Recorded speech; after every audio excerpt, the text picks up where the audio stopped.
गरीब आकांक्षा और अमीर पूजा दोनों सहेलियां पूजा के घर में एक साथ बैठकर बातें कर रही होती हैं। पूजा, मुझे तो बहुत घबराहट हो रही है। आज शाम को मुझे लड़के वाले देखने आ रही हैं। क्या तुझे भी लड़के वाले आज ही देखने आ रहे हैं? आज ही तो मुझे भी लड़के वाले देखने आ रहे हैं। अब मैं कैसे तेरे पास आऊंगी और तू मेरे पास? अगर हम दोनों के रिश्ते वाले अलग अलग दिन देखने आते तो हम दोनों एक दूसरे के साथ होते। पूजा, हमारी दोस्ती ने तो मिसाल कायम कर दी। हम दोनों बचपन से साथ रहे, साथ पढ़ाई करी और आज लड़के वाले भी हमें साथ ही देखने आ रहे हैं। अच्छा, मैं चलती हूँ, थोड़ी ही देर में लड़के वाले आते होंगे।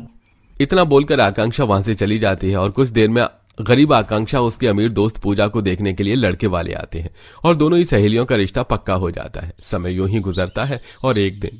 आकांक्षा, मैंने कभी सोचा भी नहीं था कि हम दोनों दोस्त की शादी भी एक साथ ही हो जाएगी। अब जब शादी एक साथ एक दिन है तो क्यों ना हम दोनों शॉपिंग भी एक साथ कर ली। पर पूजा, मैं तेरे साथ शादी की शॉपिंग कैसे करूं? तो जानती है ना मेरे घर की आर्थिक स्थिति।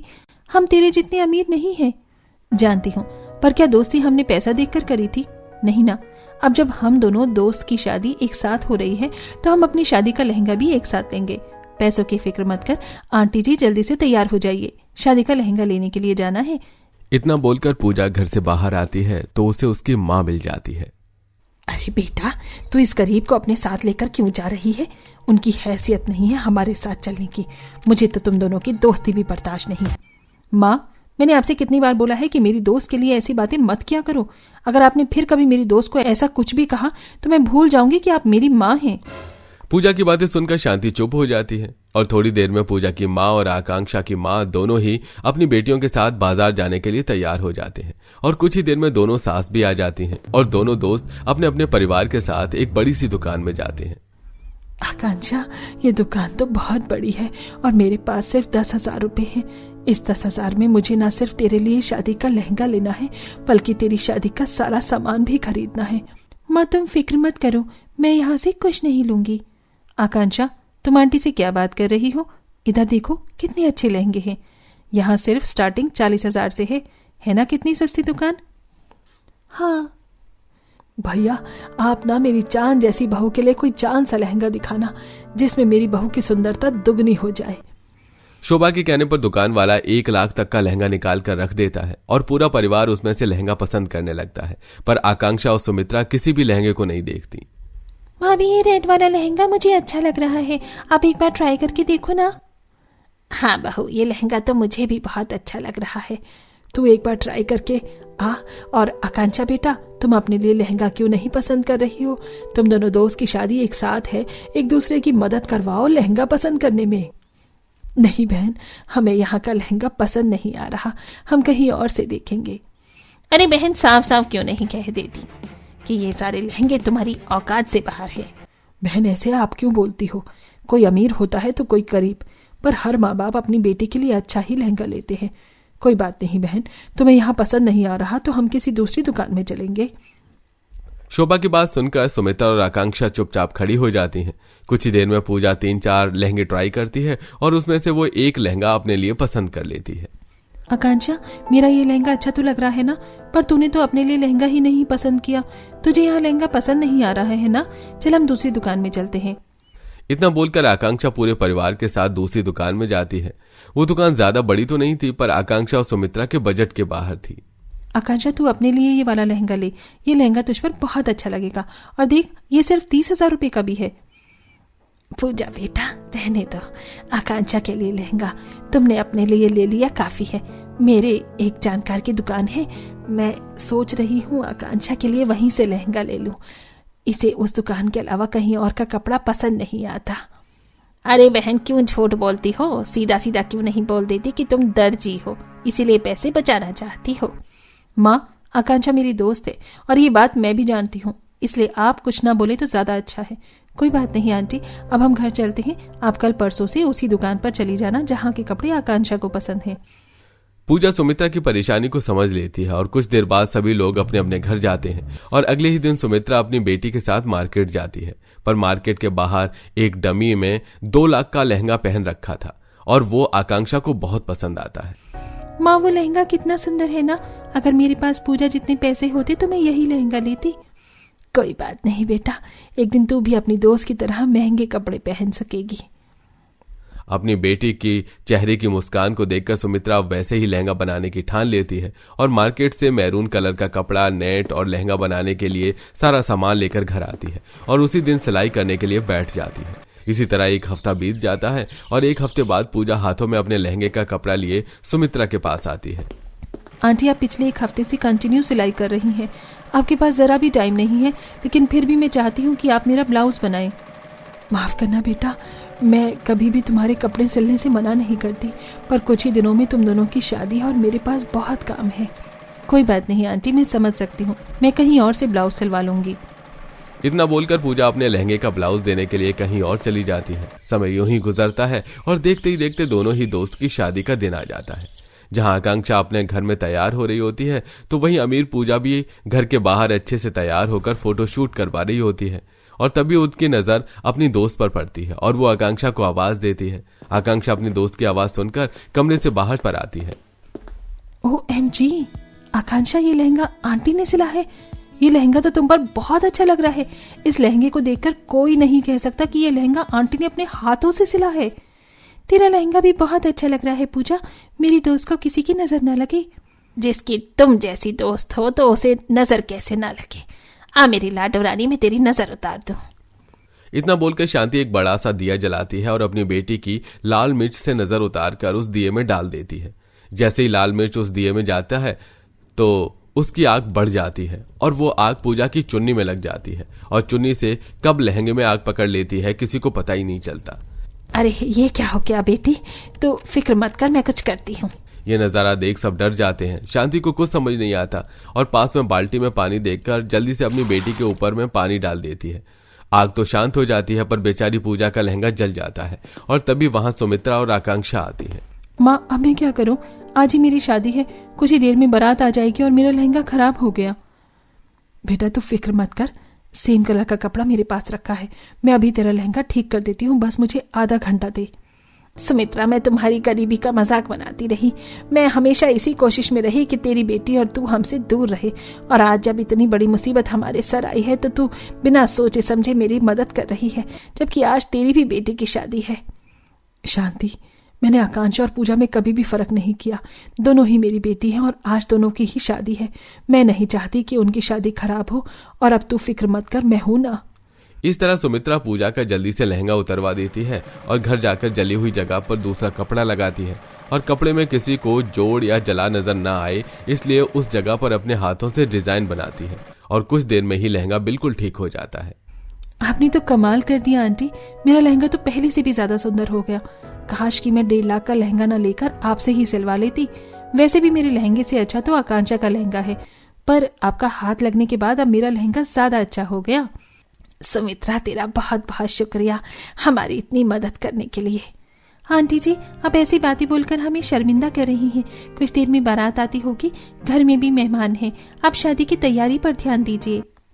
उस दिन न सिर्फ शांति को अपनी गलती का एहसास होता है बल्कि उसे समझ आ जाता है कि इंसान दिल से अच्छा होना चाहिए, ना कि पैसों से। और इस तरह दोनों अमीर गरीब दोस्त अपनी अपनी पसंद का लहंगा पहनकर शादी करती हैं। बड़े से बंगले के एक आलीशान कमरे में रेशमी साड़ी और महंगे गहने पहने राशि बैठी थी, लेकिन मुस्कान उसके चेहरे पर ना होकर सादी साड़ी में उसके सामने बैठी उसकी गरीब बहन आरती के चेहरे पर झलक रही थी।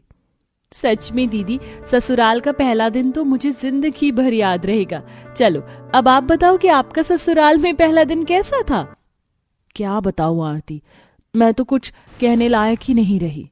आखिर ऐसी क्या बात थी जो राशि आरती के उसके ससुराल में पहले दिन के बारे में पूछने पर रो पड़ी? जानने के लिए आइए चलते हैं कहानी में कुछ समय पीछे। राशि और आरती बहनें थीं जिनकी शादी तो एक साथ हुई थी, लेकिन जहां राशि की शादी एक अमीर और बड़े घर में हुई थी तो वहीं आरती की शादी एक गरीब और छोटे घर में हुई थी। राशि का उसके ससुराल में गृह प्रवेश ढोल नगाड़ों के साथ बहुत ही धूमधाम से होता था, जिसके बाद वो अपने कमरे में बैठी बोलती है, क्या महलों जैसा ससुराल मिला है मुझे, कितना अच्छा स्वागत किया। अगर स्वागत इतना अच्छा था तो ससुराल में पहला दिन कितना अच्छा होगा। इधर राशि फूलों से सजे अपने कमरे में बैठी अपने पहले दिन को लेकर ख्याली पुलाव सजाने लगती है, तो वहीं आरती के ससुराल में उसका पूरे रीति रिवाज के साथ गृह प्रवेश कराया जाता है। बहू, तू इस घर की सिर्फ बहू ही नहीं बल्कि घर की लक्ष्मी है। मानती हूँ कि ये घर इतना बड़ा नहीं, लेकिन तेरे स्वागत के लिए मुझसे जो बन पड़ा मैंने किया। हाँ आरती, माँ को अपनी बहू का बेसब्री से इंतजार था। अब तुम आ गई हो तो उनके चेहरे की खुशी तो देखो। बस बस, अब बहू को यहीं खड़ा रखेगा क्या? चल अंदर अब। आरती अपने ससुराल वालों के व्यवहार को देखकर बहुत खुश होती है। अगली सुबह होते ही आरती जल्दी नहा धोकर मंदिर में पूजा करती है तो वहीं राशि अब तक बिस्तर पर सो रही थी। तभी अचानक उसकी आंख खुलती है और वो घड़ी को देखकर कहती है, अरे 9 बज गए, आज तो मेरा पहला दिन है ससुराल में और मैं ही लेट उठ रही हूँ।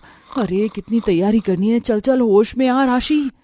कुछ ही देर में राशि नहा धोकर अच्छे से तैयार हो जाती है और गुनगुनाती हुई अलमारी से कपड़े निकालने लगती है तो उसकी आवाज से सो रहा उसका पति मनीष जाग जाता है। अरे सुबह सुबह क्यों भिनभिना रही हो तुम? कैसे इंसान हो तुम? मुझे मक्खी कह रहे हो? अरे घड़ी देखो, जागना नहीं है क्या? मुझे कौन सा जागकर मजदूरी करने जाना है, बॉस हूँ मैं ऑफिस में। वो मुझे पता है, लेकिन आज मेरा ससुराल में पहला दिन है, ये तुम्हें पता है कि नहीं? क्या फर्क पड़ता है, सोने दो यार, और आवाज करनी है तो बाहर जाओ। राशि अपने कपड़े और गहने लेकर कमरे से बाहर चली जाती है तो वहीं दूसरी तरफ आरती की सास उसके लिए नई साड़ी और एक पुराना हार लेकर आती है। माँ जी माफ कीजिएगा, घंटी के शोर से आपकी नींद टूट गई। शोर कैसा बहू, घंटी की आवाज तो मधुर होती है, और वैसे भी आज तो जल्दी उठाना ही था, तुम्हारा घर में पहला दिन जो है। चलो, तुम्हारे भुक्कड़ ससुर को कम से कम ये बात तो याद है। माँ जी आज मेरी पहली रसोई है तो बताइए आप क्या खाना चाहती हैं? बहू, पहली रसोई की रस्म में कुछ बनाने से पहले चूल्हे की पूजा की जाती है, इसलिए तू ये साड़ी और ये खानदानी हार पहन ले। ये तो सोने का है माँ जी। हाँ बहू, एक यही सोने का हार तेरी सास ने संभाल कर रखा है, ये मेरी माँ की निशानी है, तुम इसे जरूर पहनना। आरती अपने घर वालों को उसकी इतनी कदर करता देखकर भावुक हो जाती है और खुद को संभालते हुए तैयार होने चली जाती है।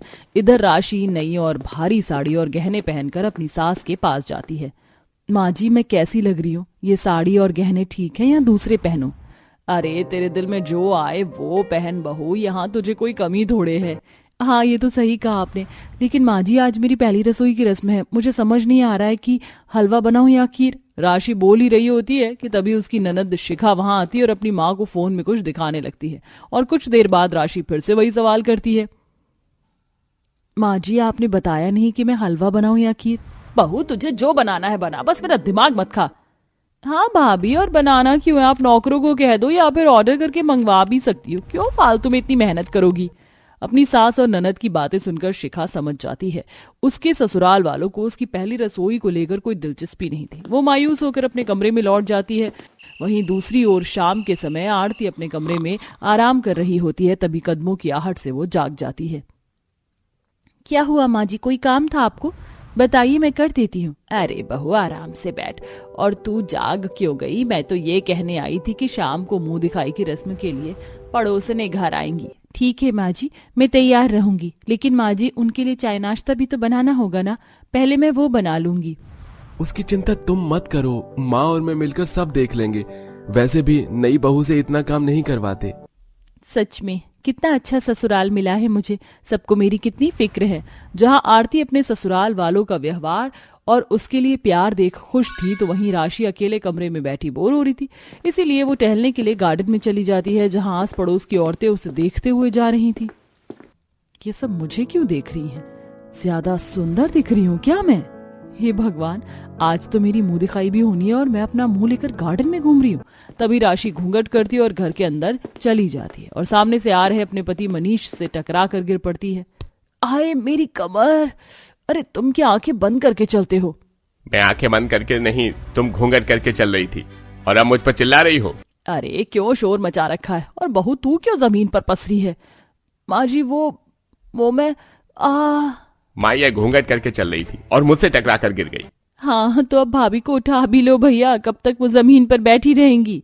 बहू सच कहूं तो अमीर घर की बहू के जरा भी लक्षण नहीं है तुझ में, और तुझे पता है ना मुंह दिखाई की रस्म होने वाली है तेरी, ऐसी कमर पकड़े सबके सामने आएगी तू। माँ जी मेरी क्या गलती है? मैं तो बस चुप, बिल्कुल चुप, और जाकर अपने कमरे में बैठ जा, तेरी मुंह दिखाई आज तो होने से रही। राशि रोते हुए अपने कमरे में चली जाती है। आशा के घर उसकी बहू को देखने के लिए पड़ोसने आने लगती हैं और सभी आरती को देखकर उसे शगुन के साथ आशीर्वाद देकर जाती हैं। सच में आशा बहन बहुत संस्कारी और सुशील बहू है तुम्हारी। हाँ हाँ जानकी बहन, आप चाय नाश्ता कीजिए। बहू तू भी अब कमरे में जा, कुछ खा पी और आराम कर, मैं मेहमानों को देख लूंगी। इस तरह जहां आरती के ससुराल में आरती का पहला दिन बहुत खुशी और प्यार से गुजरता है, तो वहीं राशि का पहला दिन बहुत मायूसी भरा रहता है। कुछ दिनों बाद दोनों बहनों की फोन पर बात होती है और राशि आरती को मिलने के लिए अपने घर बुलाती है और ये बात अपनी सास को जाकर बताती है। माँ जी, कल मेरी बहन घर आ रही है। बहू, किसी को बुलाने से पहले पूछना होता है। खैर, अब जब वह तेरी बहन आ रही है तो उसे कहना कि ढंग के कपड़े पहन कर आए, क्योंकि मेरे इस महल जैसे घर में कोई गरीब रिश्तेदार नहीं आया आज तक। अपनी सास की बात सुनकर राशि हैरान थी, तो वहीं जब आरती अपनी सास को राशि से मिलने जाने की बात बताती है तो आशा कहती है, हाँ हाँ बहू, तुझे भी बहन की याद भी तो आती होगी। अच्छा बहू, अपनी बहन और ससुराल वालों के लिए कुछ लेकर जरूर जाना, खाली हाथ जाना ठीक नहीं। ठीक है माँ जी। अगले दिन आरती कुछ तोहफे लिए राशि के घर पहुंचती है तो राशि उसे देखते ही गले लगा लेती है और उसे अपने कमरे में लेकर जाती है। राशि का घर देखकर आरती कहती है, सच में दीदी, तुम्हारा घर तो महलों जैसा है। माँ जी ने आप सबके लिए ये तोहफे भेजे हैं। एक इसकी सास है जो गरीब होकर भी तोहफे भिजवा रही है, और माँ जी हैं जिन्हें उसकी क्या मेरी ही कोई परवाह नहीं है। दीदी, आपको पता है मेरा ससुराल में पहला दिन ना सबसे अच्छा था। पहली रसोई और मुंह दिखाई की रस्म बहुत अच्छी रही। चलो अब आप बताओ कि आपका ससुराल में पहला दिन कैसा था। क्या बताऊं आरती, मैं तो कुछ कहने लायक ही नहीं रही। तभी राशि उसे रोते हुए पहले दिन के बारे में सब कुछ बताती है। सोचा था अमीर घर में जाऊंगी, पहले दिन को यादगार बनाऊंगी, लेकिन कुछ भी ठीक नहीं हुआ और घर में मेरी किसी को परवाह ही नहीं है। दीदी शांत हो जाओ और ऐसे निराश नहीं होते। और वैसे भी पहला दिन खराब गया, इसका मतलब ये नहीं कि सभी दिन वैसे ही जाए। और रही बात घर वालों की, तो उन्हें थोड़ा समय दो, उनकी खुशियों का ध्यान रखो, सब ठीक होगा। आरती से मिलकर राशि अपने मन की सारी बात कहती है और आरती भी उसे समझा कर दिलासा देती है, जिसके बाद राशि के मन में आशा जागती है और वो अपने ससुराल वालों की खुशी में अपनी खुशी ढूंढने की कोशिश करते हुए खुश रहने लगती है।